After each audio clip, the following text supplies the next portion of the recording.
రైతు రుణమాఫీకి తెలంగాణ కేబినెట్ ఆమోద ముద్ర వేసింది. 2 లక్షల రూపాయల వరకు ఉన్న రైతు రుణాలను మాఫీ చేయాలని కేబినెట్ నిర్ణయించిందని సీఎం రేవంత్ రెడ్డి తెలిపారు.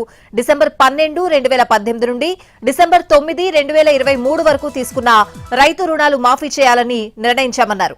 రైతు రుణమాఫీకి 31,000 కోట్ల రూపాయలు అవసరమవుతాయని అన్నారు. అధికారంలోకి వచ్చిన 8 నెలల లోపే రైతు రుణాలు మాఫీ చేస్తున్నామని చెప్పారు సీఎం. రైతు రుణమాఫీ విధి విధానాలపై త్వరలో జీవో విడుదల చేస్తామన్నారు. ఇక రైతు భరోసా పథకంపై కూడా కీలక నిర్ణయం తీసుకుంది తెలంగాణ కేబినెట్.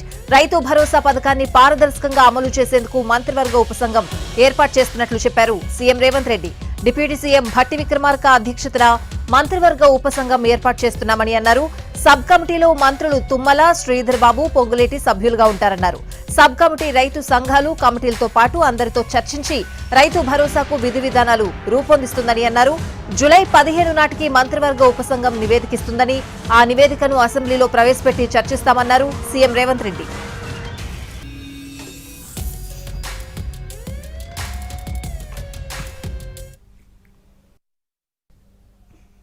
ఇచ్చిన మాట ప్రకారం 2 లక్షల రూపాయల రుణమాఫీ చెయ్యాలి.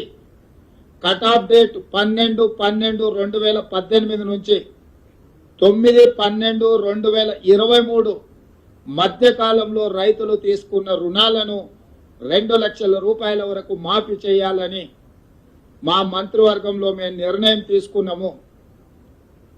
ఈ రుణాలు మాఫీ చేయడానికి దాదాపుగా 31,000 కోట్ల రూపాయలు అవసరం అవుతున్నది. 31,000 కోట్ల రూపాయలను సేకరించి తెలంగాణ రాష్ట్ర రైతాంగానికి రుణ విముక్తి కల్పించి మా మంత్రివర్గం నిర్ణయం తీసుకున్నది.